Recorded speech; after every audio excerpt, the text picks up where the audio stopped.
So, Seer and Higher Self, Part 22, Identity Theft Decree, Chapter 2.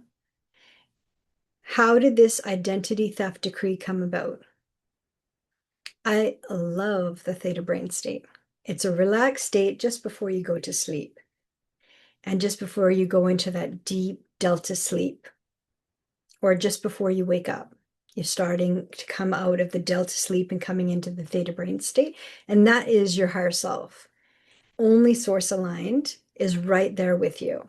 And it's really important to say higher self, only source aligned, because there's so much trickery and 3D Earth is very convoluted. So we want to be crystal clear who we're speaking to on an energy level. And a bit of background about me is Eckhart Tolle taught me presence from 1997 to 2000. I was 27 years old.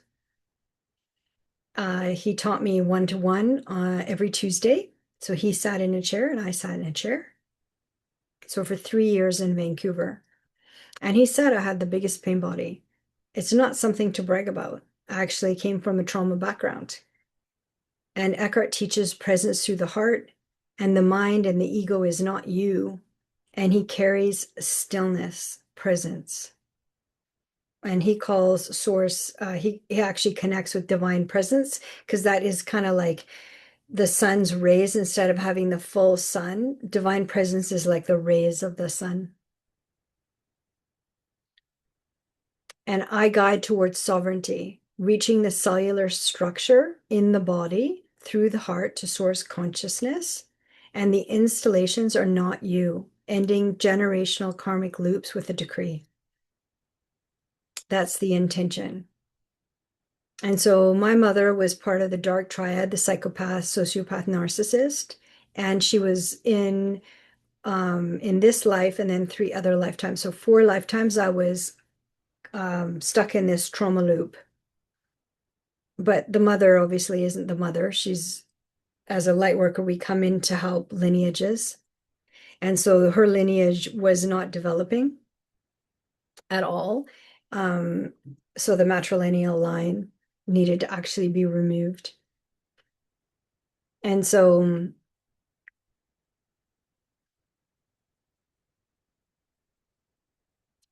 basically what I understand is that as a seer, I was like, there were murderers of seers and healers and, empaths, all the rest, light workers.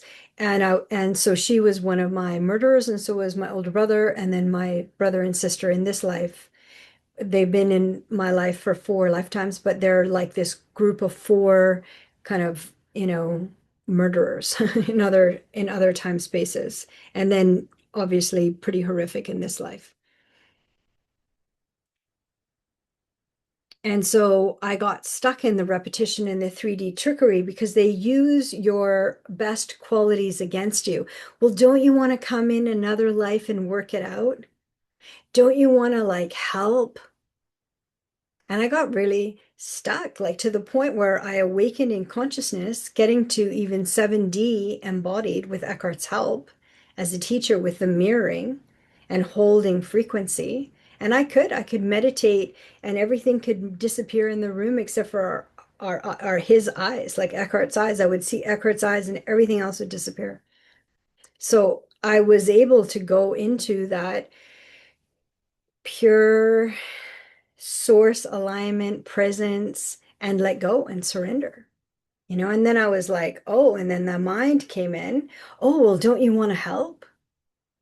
Oh, you don't want to awaken and end your suffering and then your family's still suffering, and I said, and I talked to Eckhart and he said, they're not interested. They don't want this. And I said, oh, but if they knew how good it felt, if they knew, if they knew how good it feels to be connected to the heart and not feel blocked. And he's like, nope. And I was like, well, I have to try. And he said, you can't take 7D consciousness or 5D consciousness and bring it to 3D consciousness. It doesn't work. It's like a frequency. 3D is horizontal. 5, 6, 7, 8, 9D is vertical, connecting to source. So it doesn't work. And I was like, well, no, Eckhart, I'm going to do it. And he said, it won't work. It will be very painful and will take you 23 years to reawaken. And you'll need like weekly somatic help, like a psychologist. And all of it happened. All of it was true. I did. I had regular weekly somatic therapy for 16 years. What I did in 3 years with Eckhart took 23 years out in the world by myself. And so that trickery is real, and the karmic loops are real. And we think that we're helping, and we're not helping. Anytime we're sacrificing ourselves or getting hurt, it is not helping anybody. But I did something really interesting though as a child. Like whenever my mom did something, I called her the witch. So whenever she did something, I automatically did something in order to live. And I was really little. Like I started doing this from when I was like really little. Like I can remember at 2, probably. I can't really remember much before that, but still that's a lot to remember. So whatever the mother did, I called her the witch. So whatever the witch did in this life to my very tiny body and to all those tiny bones and all those private parts, once I could write, I would write the witch did this today. And I would list it all.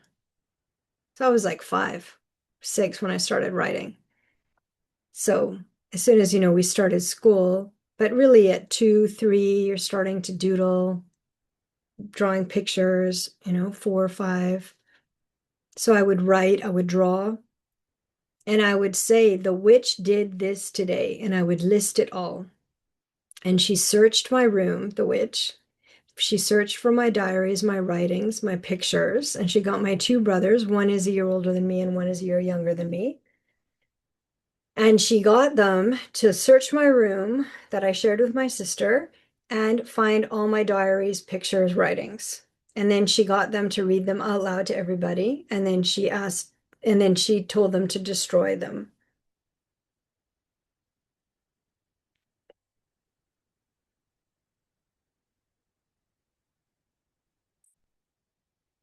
And so that was the remembering. Like I was remembering, even as a young child, I was remembering something that was powerful to do. I was naming, I was writing. And I remembered even through the humiliation, through the violence of all levels of abuse, I knew to document it. And the other thing that I did as a child intuitively was to dream and to imagine. And what I imagined in my dream state, so the theta brain state, so I would see this as my higher self, is I would dream that there was this library under my bed and it had this big book, like an ancient, big kind of golden book, like leather bound, big ancient book. And I would update this book energetically with my imagination. And so once I couldn't do it physically because my mom, basically the witch, what I called her the witch, she truly was a psychopath and a witch. It took me a long time to actually, it wasn't until I had my own child at 41 and I saw his tiny head and his tiny hands and his tiny body and how vulnerable he is that I stopped making excuses for the witch.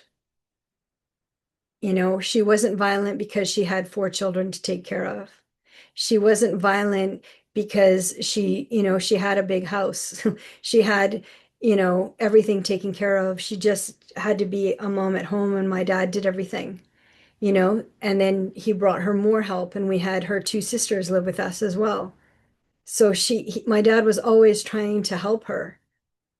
And so she was violent because she was violent, because she needed that energy, because she couldn't process love. She couldn't access love. She couldn't access the heart. The only thing that gave her energy was violence, shame, humiliation. And so I would remember, or I would see under my bed, had this ancient library that had this big book.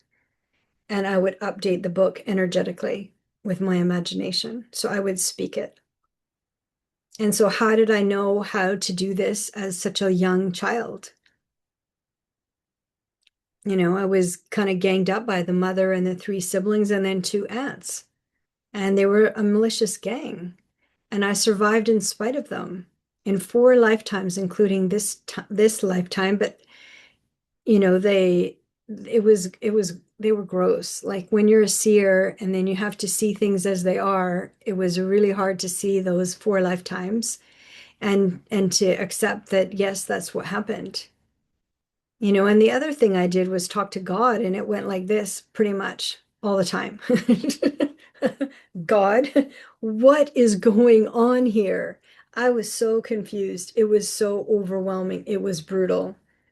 My dad, he was an empath, and his mother was an empath. They both have passed away. They both have died, and the mother has died.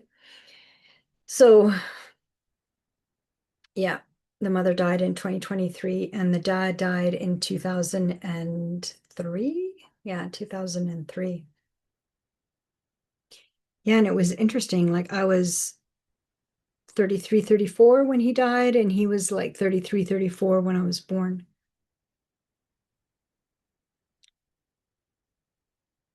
So I always had this direct conversation with God that started out loud when I was 2 years old and still continues.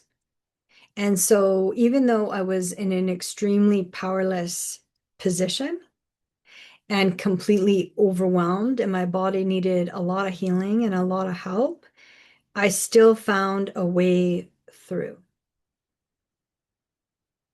And so I would say that what was trying to happen was like an identity theft. Right. So my mother, the witch, didn't want me to remember like who I am. And she didn't want me to have any power. She wanted me to be completely surrounded and overwhelmed. But we don't always get what we want, especially when it's negative. All right, so have something to drink.